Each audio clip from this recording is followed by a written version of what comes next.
What does your alone time look like? When the day is done and everything goes quiet, who do you become? Do you feel God with you? It says in Luke 12, "Therefore nothing is covered up that will not be revealed, or hidden that will not be known. Therefore whatever you have said in the dark shall be heard in the light, and what you have whispered in private rooms shall be proclaimed on the housetops." Lately, I've been studying threshing floors, a place where farmers separate wheat into precious grain. I never noticed this term before, and it wasn't until I listened to a song by Stephen McWhirter where it says in the chorus, "I just want to be your sanctuary, a dwelling place for grace and mercy.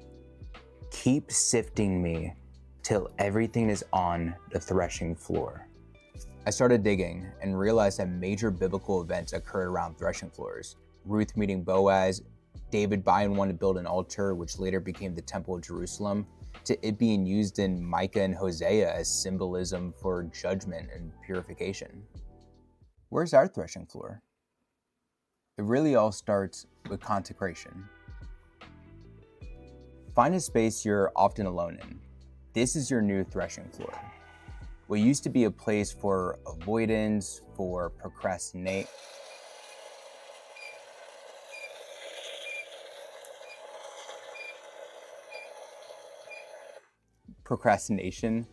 and giving yourself over to sin, this is now where refinement happens.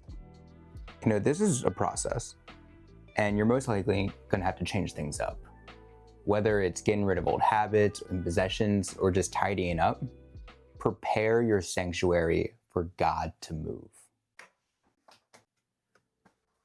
Once it's all said and done, you then have to surrender. Now, full transparency, this is the hardest thing anyone could ever do. And it's okay to acknowledge that. But you have to face the fact that Jesus called all of us in Luke 9:23. "If anyone would come after me, let him deny himself, take up his cross daily, and follow me." Now you can ask yourself, what does surrender look like? For me, it's reflection. I'm asking questions like, God, why did I sin against you? God, when did this sin take root in my heart? God, start sifting me. I'm tired of carrying all this chaff. Okay, this part is important. Surrendering does not mean self-deprecation. God doesn't see chaff and then throw out the whole bundle.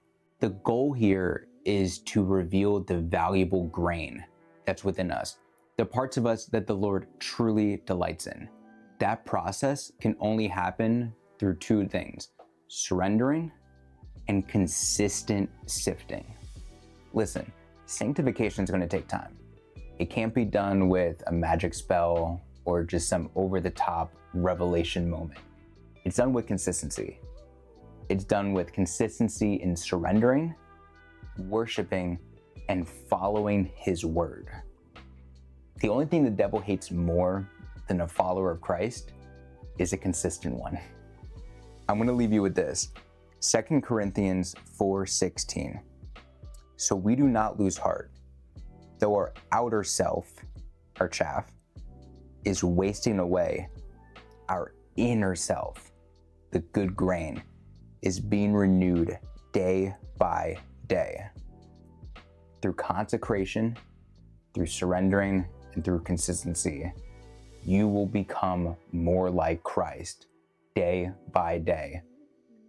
And you will be shocked on the person you could become. Now go sift.